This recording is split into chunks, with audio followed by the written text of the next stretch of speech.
જાંબાજ મિલનસર અને હંમેશા શ્રી ગણેશોત્સવ સમિતિ સુરત તથા સુરત શહેર તાજિયા કમિટીના શુભચિંતકને હંમેશા સાથ સહકાર આપનાર એવા સુરત શહેરના પોલીસ કમિશનર શ્રી અનુપમસિંહ ગહેલોતની અમદાવાદ શહેરના નવા પોલીસ કમિશનર તરીકે બદલીનો સત્તાવાર આદેશ જાહેર થતા શ્રી ગણેશોત્સવ સમિતિ સુરત તથા સુરત શહેર તાજિયા કમિટીના સંયુક્ત ઉપક્રમે નાગરિક સન્માન સમારોહ આયોજિત કરી વિશેષ સન્માન સાથે ભાવભીની વિદાય આપવામાં આવી. પરમ પૂજ્ય સ્વામી શ્રી અંબરીશાનંદજી મહારાજના મુખ્ય મહેમાન પદે યોજાયેલા આ પ્રસંગે સન્માનપાત્ર શ્રી અનુપમસિંહ ગહેલોત શહેરના પ્રથમ નાગરિક શ્રીમતી માયાબેન માવાણી, પૂર્વ મેયર કદીર પીરઝાદા, સુરત શહેર ગણેશોત્સવ કાર્યકારી પ્રમુખ અને બિસ્કીટવાલા, સુરત શહેર રાજ્ય કમિટીના પ્રમુખ અસદ કલ્યાણી, સ્વામી લક્ષ્મણ જ્યોતિજી બટુગીરીજી મંચસ્થ મહાનુભાવો હતા. આજે મારા સન્માન સમારોહ અહીંયા રાખવામાં આવેલા છે, જેમાં અમારા પૂજ્ય અંબરીશાનંદ સ્વામીજી, અમારા કદીરભાઈ પીરઝાદાજી, અનિલભાઈ બિસ્કુટવાલા, અસદભાઈ તરામ બાપુ, તમામ અમારા સંતો મહંતો આજે મારા અહીંયા સન્માન કરે છે, મારા ટ્રાન્સફર વિદાય નિમિત્તે છે. અને હું એટલે જ બોલવા માંગુ છું કે અમે લોકો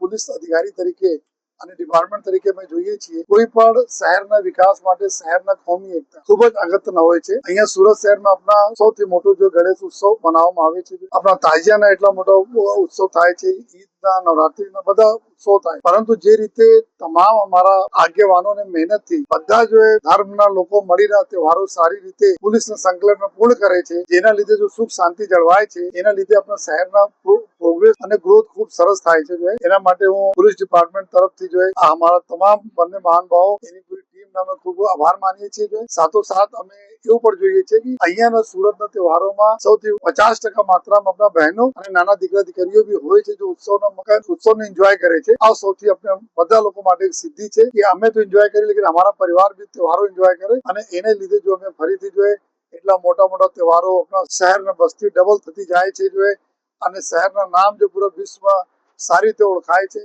એના કારણ આ છે કે અમારી જો સુખ શાંતિ, કોમી એકતા અને કાયદાની વ્યવસ્થા. તો પોલીસ ડિપાર્ટમેન્ટ તરફથી બધા મહાનુભાવોનો ખૂબ આભાર માનું.